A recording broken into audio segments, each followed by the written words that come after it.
Okay, I'm Ian Bennett. I work for Lotus Racing, Hecky Cove Island's car. I'm an electrical support engineer. When the car is actually running, we can view data on screens, which basically you look at hydraulics, steering pressures, brakes, etc. The gearbox, make sure everything's working correctly, and hopefully be able to advise if there's any problems or anything that we can help out on the car.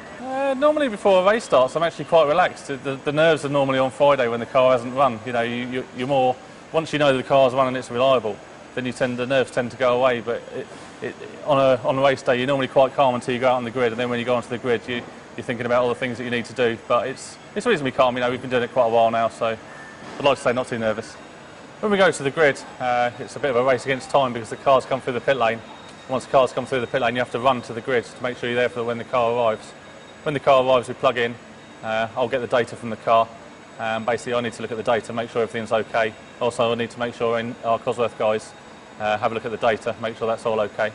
Once we've done that, basically the main aim is just to make sure there hasn't been any issues from when the car's left the garage to the grid.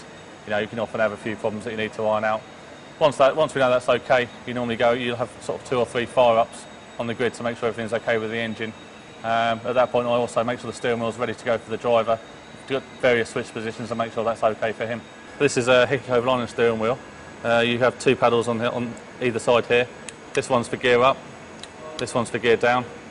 These 2 levers are for the clutch. Obviously you don't have 3 pedals in the car, there isn't room, so you have clutch levers instead. And also when you move to the front, you've got a whole host of buttons and dials. I'll try and take you through them. This one here is neutral.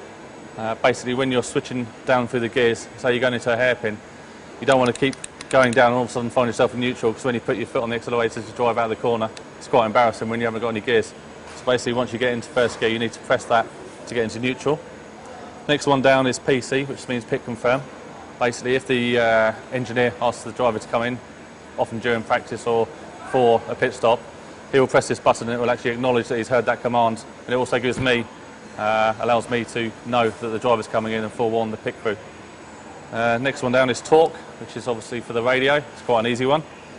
These 2 here, plus, -10 and +1, basically we have a thing called defaults on the car. If there's a problem with any sensors, we can use a combination of these 2 buttons and acknowledge to actually tell the sensors to stop being looked at in the software. So it's quite good if there's a problem on the car, we can actually try and help the car carry on during a race. Next one then is SC, safety car. If there's a safety car on the circuit, it gives a lap which is provided by the FIA as a reference speed, and it ensures that the driver doesn't go any faster than that reference speed, because if we do, you can get penalised, so it's quite an important button. Obviously once the race starts, you can release that button and off you go again. Drink button, quite easy again, simple.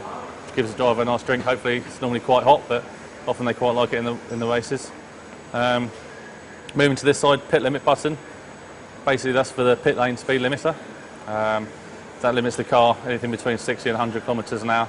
And it also displays a rain light on the back of the car as the car comes down the pit lane to easily identify that that's working. Next one down is wing, which works in conjunction with this rotary switch here.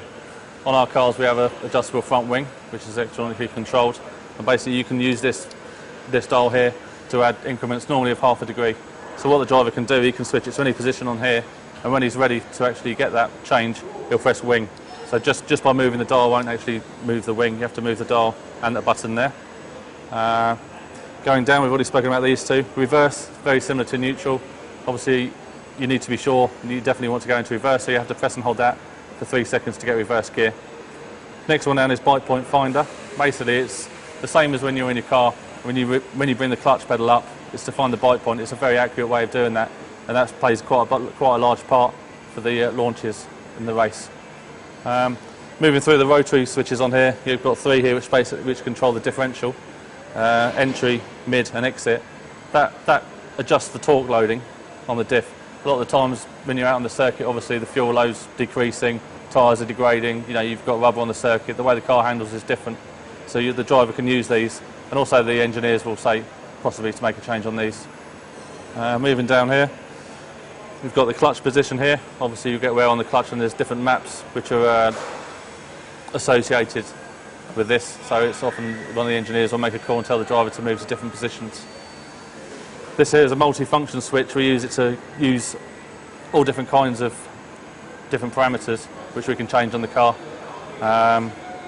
This is engine torque, tyres here, Basically, obviously, we've got different sorts of tyres on the car. When you're running a wet tyre, you'll move it into this area here, which will let the ECU know you've got a different size tyre on the car, and also that switches the rain light on. Last but not least, you've got these two little switches down here. When you switch these two up, it puts the car into launch mode, which is when we launch off the grid. So it's very important that the drivers do that, and that's probably one of the things you'll often hear on the radio is the last thing the driver comes to the grid, is make sure their switches are up, otherwise they'll have a very bad start. As a young guy, always loved motorsport and obviously followed the JPS Lotus cars with a black and gold livery. And it's just very proud to work for a team like this. It's a great atmosphere and great environment, and it's very enjoyable. And you know, because I was here quite early on, you know, I feel that I've played a big part in it, and it's very proud, very proud.